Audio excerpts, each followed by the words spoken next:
book. Once again, I found it fascinating. I'm sure my partner Shannon Sharp found it nauseating. We'll get to that in just a moment. But, Mr. Sharp, for the first time in 3 episodes, I had a problem with what we just saw. Whoa, hold on, time out. So, because I am moderator for the day, do I have your permission, sir, to go first on this and tell you my problem? Take your time. Hear me out, Shannon. I have tried to explain to you all year long, not all episodes long, but all year long, that Tom Brady has become an Alex Guerrero, that's the trainer we just saw there, a convert, a disciple, a cult-like zealot of everything Alex Guerrero believes about fitness, nutrition, and durability, flexibility, pliability. He's on fire. He's become like an evangelical witness for everything Alex Guerrero. And because he's so on fire with it, he agreed to do this sort of documentary about why this is all working. And you just heard him say, I'm more durable than I've ever been. Again, it's pretty arrogant of him to say this publicly and to drop all this just ahead of the Super Bowl. But he's basically saying, I've figured it out, and I'm doing it differently than anybody else in this league does. Pretty arrogant, pretty brazen, but he is on fire trying to convince everyone that our way is the right way. Right. And unfortunately for little Julian Edelman, he walked into this and he got shamed for lifting weights. Tom Brady has been bragging of late, he even bragged after the season last year, about how small his biceps have become. Correct. He doesn't care about the egotistical muscles or the vanity muscles. He's just saying it's about lengthening your muscles because when you take a blow, you want to be able to absorb the blow and flow with the blow as opposed to tightening up and your muscles get bigger and they won't let go and everything tears. Things go wrong.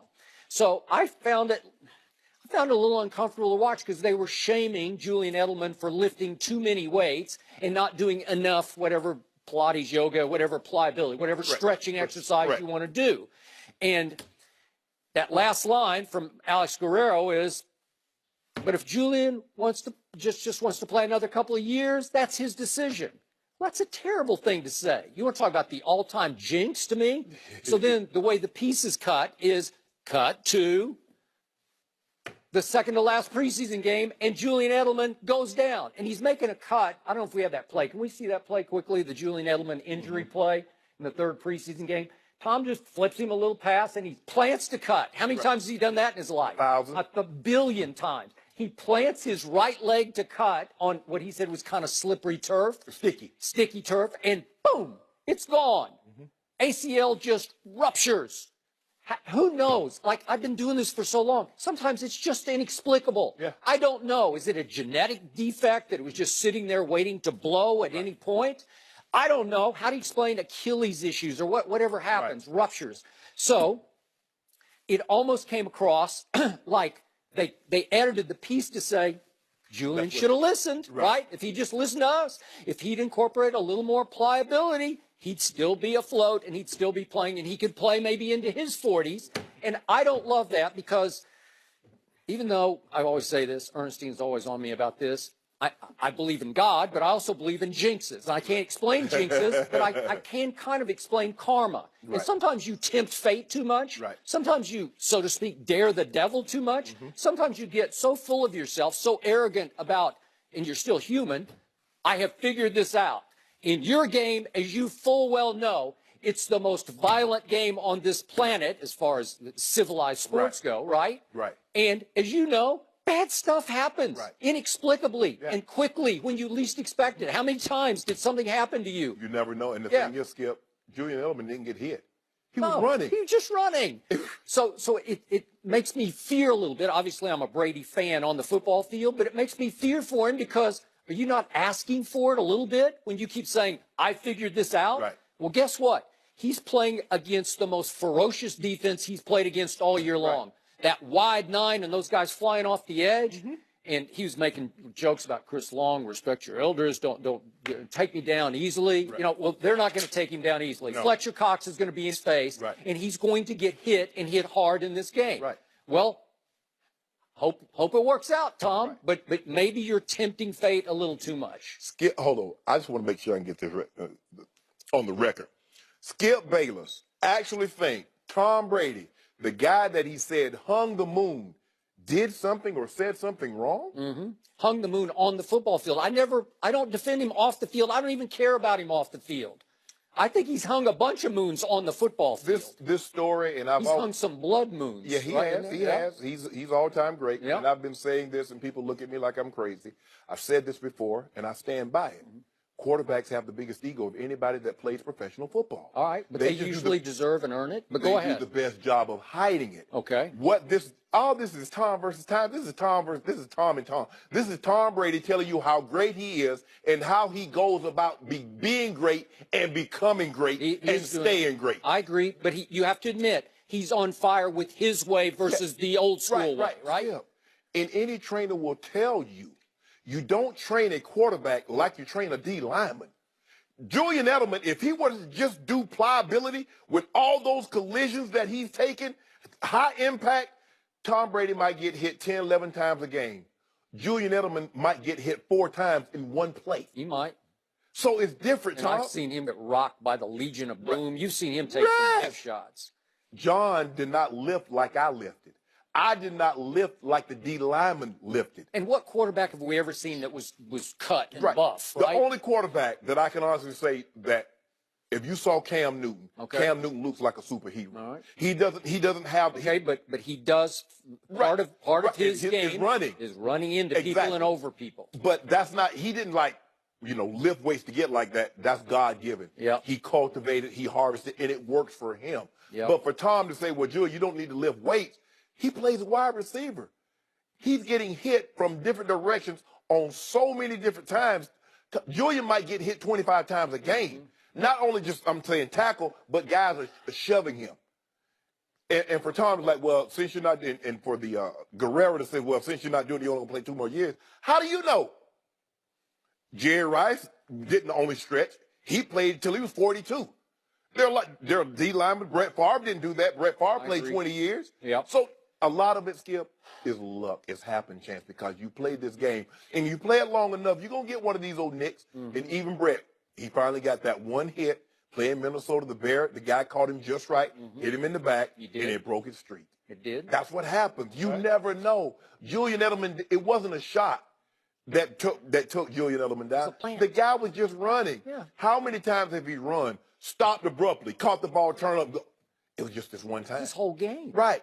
You get a guy like Thomas Davis, tears an ACL 3 times on the exact same knee, but he comes back, and from that point on, he's been injury-free. You never know. Yep. So the Tom Brady I see from a distance, I know a lot of people who know him very well, but I don't know Tom Brady.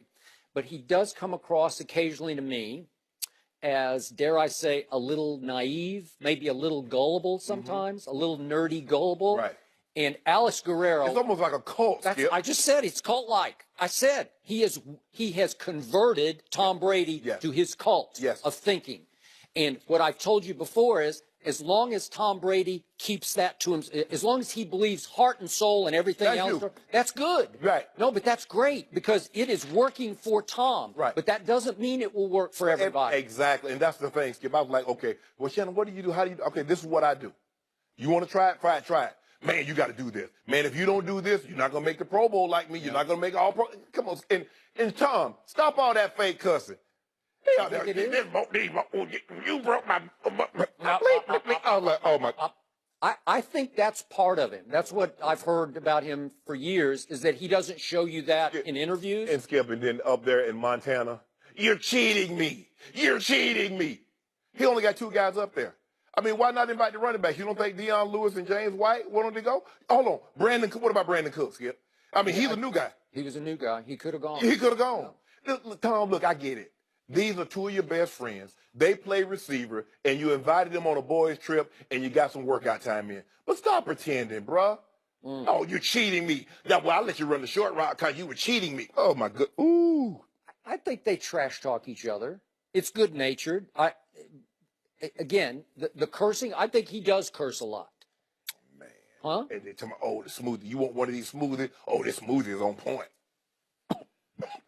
And I think I got what Joy got. See, I think you're a little jealous again. Oh, my because goodness, Skip. what did Shannon Sharp eat? Well, according to Ray Lewis, to sustain and lengthen his career. I did. Was there a lot of chicken and broccoli? A lot of it. A lot of chicken in the can, a lot of this and a lot of that. Yeah. But I said, Ray, this is how I ate. You didn't have social media. You couldn't promote it. Oh, yeah. You know if what? I know you, you would have been all over it. Somebody come to you, this Chopra had come to you and said, would you do a series on chicken and broccoli? You'd say, yeah, I got it. No. Huh? Because they can't see Shay Sharp behind the scenes. I just pulled the curtains back a little bit on social media, let them give them a little glimpse. Bit? You live on your whole life's on social media. No. You live on Instagram. No. Everything's up there. Your whole life. Everything. The curtains. You don't have any curtains. They don't see me by the pool sipping tea.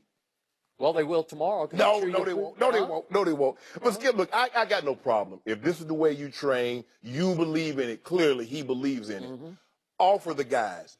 But don't try to shame them. Don't try to guilt them and say, well, if you don't do this, this is why you're not as successful as I. Because this is the classic case of, so to speak, wearing your religion on your sleeve. Right. He's wearing it on his sleeve and on his collar and on his shorts and on everywhere else. Correct. And he's just saying, Julian, what are you thinking? You got to convert. What receiver you know? What position you know, Skip?